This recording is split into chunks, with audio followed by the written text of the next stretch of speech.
Andy is to my right. Summer is to my left. That means it's Mel in the middle. And I have no idea of what's coming at me today from Summer or Andy. Or both. Or both. Which one? Or both? Who speaks first? Well, I'm going to start it off. And then I'm pretty sure Summer's going to jump in, right? So I'm giving you a hypothetical question. Okay. You ready, Mel? So again, this is outside of your comfort zone. Oh, no. You're going to have to work with us here. But we The know improv is outside of his comfort zone. the fans of Mel in the middle are reacting when we go outside of your comfort zone and really stretch you. So they want to see Mel stretch. Right? So I like when he turns purple and Right. stops breathing. so Mel, you may or may not have heard of the Canary Islands. Well, the Canary Islands, aren't they out in the Atlantic Ocean? They are, right? They're off of Spain and Morocco, Yeah. that kind of area, Yep. right there. They are volcanic islands, right? Right. So this last week, a volcano on one of the islands has been erupting. I think I heard something about that. Good. Now, years ago, like 1941, something like that. 49. 49, right? It erupted, right? 50 years ago. And there was this concern, right? The island did this kind of little split thing, kind of cracked open, right? And there's been this concern for years. You can go online, you can check it out. There's been this concern that part of this island could drop into the Atlantic Ocean, okay? At a pretty alarming fall rate, right? 1,000 Okay. feet, something like that. If it were to do that, if a chunk of this island were to fall into the Atlantic Ocean, it could create what they call a mega tsunami, right? Which has the potential to be 1,000 feet high or more. Well, it'll start at 3,000 feet high, moving at about 600 and some miles per hour. Right. At that point. So by the time, so here's the gist of this, Mel. That the people on the East Coast of the United States and Canada and down, right? Caribbean. They would have about 8 hours before this wall of water reached them and totally flooded out the East Coast. Also flooding the Hudson, flooding the St. Lawrence, flooding The all Great kinds Lakes, of things that would then cause Mississippi. water to rise in the Great Lakes. This is a big deal, right?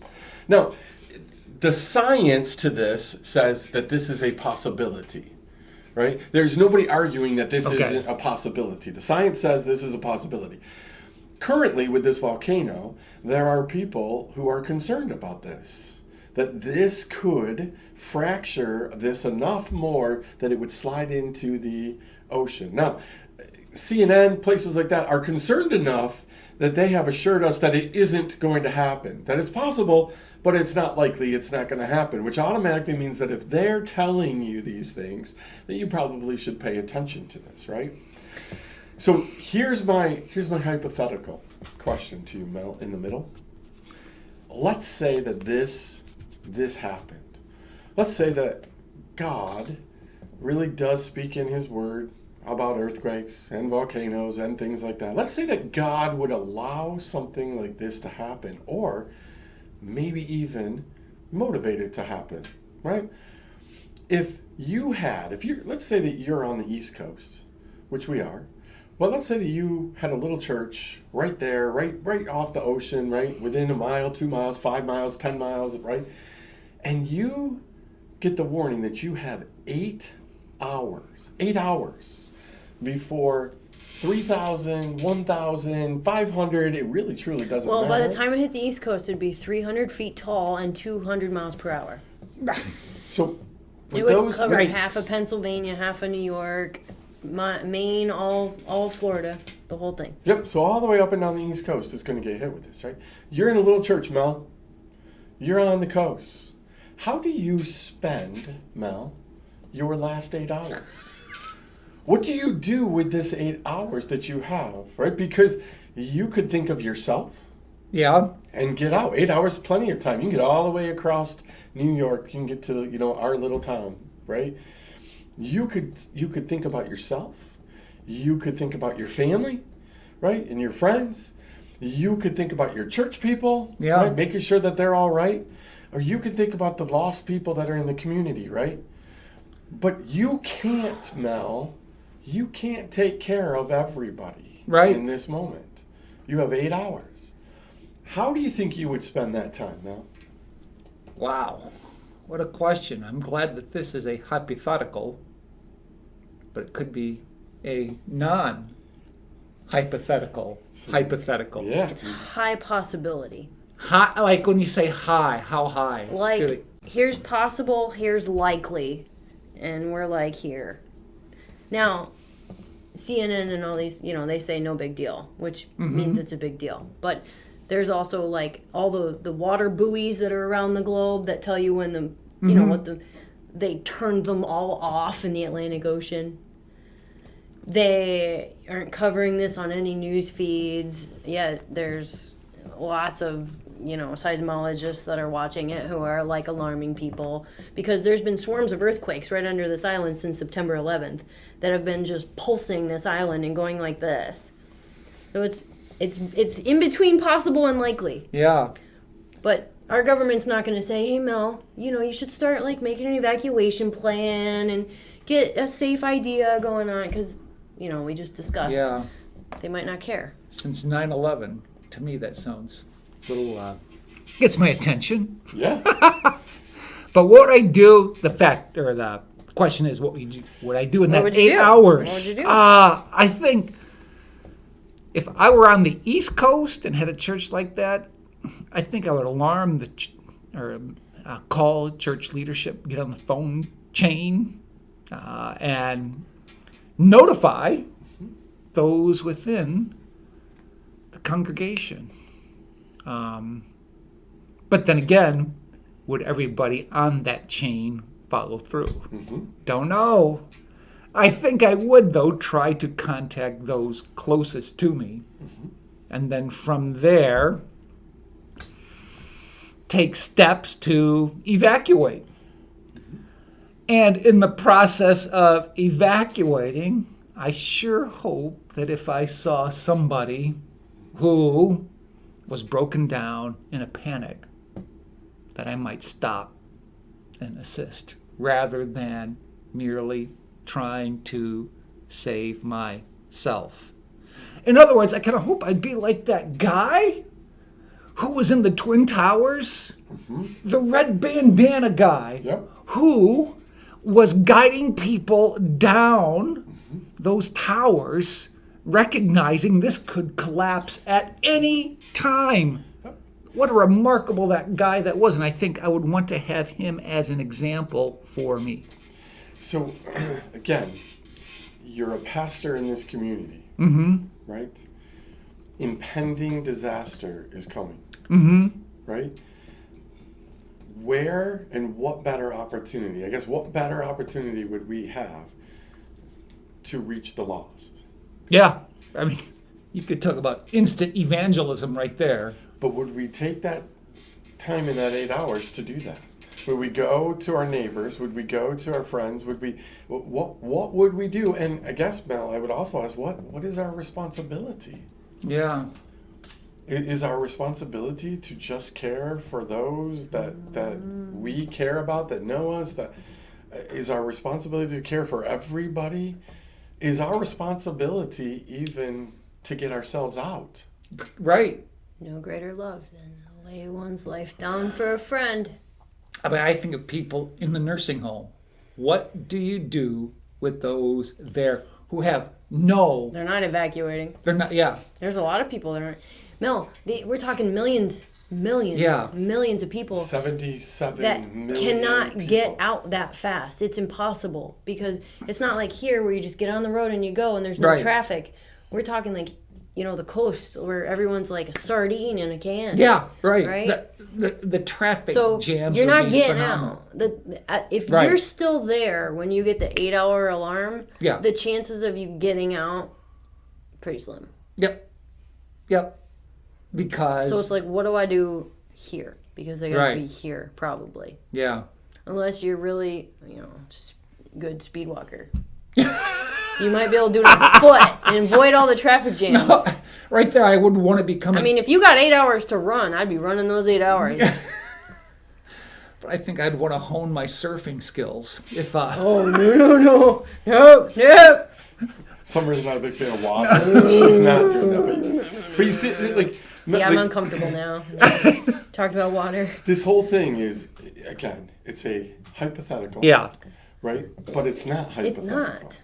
Right? From the standpoint of, listen, you can very easily take the same scenario and just talk about everyday life. yeah, Right? I want to level this up when you're done. We know gonna that level God has this type of a plan for the world. There is going to be a time where there's going to be a tidal wave, a tsunami. There's going to be things that take out this world, like the parts of the world, right? We read Revelation; those are from God, and God's going to deal with things. Yeah. Right? And He says, "Listen, you need to be ready, right? You need to be ready for my return. You need to be ready for me. You need to be ready for the rapture. You need to be ready for all kinds of things." But what we do with that time is fascinating to me, right? Like, again, I want to think that I would be the person that stayed on the ground until the very last second trying to get other people out. yeah, I want to think that I'm that person. But I have a wife and a son and Yeah. a family. And if we were there, right? If you guys were there, if people were around, would I at some point go, I need to get my family to safety. I need to get out of here. Like we need to go. We didn't. Would I have enough of this insight that we would leave early? Like Summer just said, 8 hours, isn't going to be enough time to get you anywhere, right? In New York City. Yeah. You're not getting out, Any city. yeah. right? Even in Buffalo. Right. If everyone's going at the same time. Yes, right. And it's frantic and looting and right. stealing It's your just- car because they don't have Right. one. And Right. their car won't start. And I got to get to school to get my kid first. Yeah. What do you do if you're a parent and your kids are in school? What do you do if you're Leave 'em. What do you do if your mom, dad, father-in-law, mother-in-law, somebody yeah. is in the nursing home, like Right. you said? What do you Wow. Get Yeah. 'em Could all. you? You can't save them all, right? I love what you said. Like let's hook up the church phone tree, but you and I both Yeah, who's know, going to answer their phone? Yeah. You and I both know that that's not going to happen very Well- well. Yeah. True. And too, they would probably already know. But like you say, if you were the first to know, I don't know. And what if these people are going to die, Mel? What if my Right. neighbor is going to die? Right. I think Do of I have a responsibility for tell salvation? them. Exactly. Do I stand around and tell people about Jesus? right. I think of being in a plane. Okay, what would happen if I was in a plane and I know it would be going down? Sure. Let's the I'd say, I gotta 9/11 tell- planes. Yeah. right? I go. Do you know Christ? Do you know Yeah. Christ? This is your last chance. But where is that line in that 8 hours where you quit asking people if they need Christ and start thinking about yourself? Is there a line? Is there a line where you go, there's 2 hours left, it'll be here in 2 hours, all right, I'm done, I got to think about me. Is surviving this thing the end result, Mel? If you're a born again Yeah. Christian, is surviving this thing, is your survival more important than telling people about Jesus? Or did God put you on that coast for that time For that so you can purpose spend 8 to hours evangelize. saving 20 people? And Yeah. what if that plays into the story of Esther, where Mordecai says to Esther, don't think that you're going to get saved, right? Salvation will still come to the Jews, but you're not going to get out of this, right? Yeah. What if God says, listen, you're going to spend your time trying to escape this, or you can spend your time being me in this? Yeah. Plus, what Yeah. if you got away, got somewhere else? Like, how guilty would you feel? Yeah. Survivor's guilt, right? Yeah. I know. So Mel, here's my question, then I'll let Summer wrap this up with her leveling stuff, right? My question to Mel in the middle, right? Put you right on the spot. Our people love these moments. Like, this is the moment. What are Andy and Summer going to put them on the spot? Mel, do you spend your 8 hours getting people into the kingdom, trying to get people into the kingdom? Or do you spend some or even all of that time trying to get yourself from having to go to the kingdom? I hope I would choose the former rather than the latter, especially if I'm single. I do not have a family. It's my life. to consider, but that life is to be lived in such a way that it will be sacrificed for others regarding the sake of Christ and making his kingdom known right up until the very end. That's what I hope I would do. I ideally think that kind of thought. Now, if it would come to that point, would I? Well, we don't really know. But I hope that it would be a moment like the guy with the red bandana in the Twin Towers. Who knows? Maybe he told them too about Christ as they went down from floor to floor. I don't know. I don't know if he was a Christian or not. But I hope that would be an image or an example that I would like to follow, added to that, for the sake of Christ and his kingdom purposes. For a single guy. For a family guy, I do think he has a responsibility to his family to see what he could do to get them to safety. Yeah. You ready to make Okay. make it harder? Okay. Oh, it's hard. It can be made harder? Yeah. Because Okay. we're outside a hypothetical now. Okay. Okay. So we're here, right? We're in New York, Western New York. And let's think a little further, right? This wave hits. Obviously there's impact of the wave and damage on that level. But we're talking about a situation where instantly, okay? New York City and the New York Stock Exchange are gone. There's no more economy in the United States, right? No. DC, gone. Now, they're all hiding in a cave somewhere, obviously. They're not going to be there when it hits because they already know about this. So, the DC, gone. We'll just start over, right? We'll start all that over. The power grid, who knows how far that's going to go, right? Cell phones, gone, right? Fuel, food. We're going to have a lot of problems, right? That's not just going to be the East Coast. And we're very close to that. We're by the Great Lakes. We're going to have flooding here. There'd be lots of problems. Okay? But I call it instant dark ages, right? Because we're probably not going to have power. We're probably not going to have, like, fuel. We're not going to have a functioning stock market. So who knows what's going to go on there. Like, who knows, right? The rest of the country, what's going to happen. And I say that puts us in a great spot for another country like China to attack us. Because we're very weak, very low in that moment, right? So, what do you do now, Mel, knowing that this is a possibility, knowing that this could put your church here right now, at any moment, this could happen. So 8 hours from now, you could still be in the dark ages. You wouldn't die from a wave, but we're still talking high trauma, way of life gone, jobs, economy, all the things, right? The internet, gone. Cell phones don't work. Fend for yourself. What is your responsibility and obligation right now? Do you warn people now? Do you talk about this? Do you prep for even spiritually, mentally, emotionally for something like this to happen?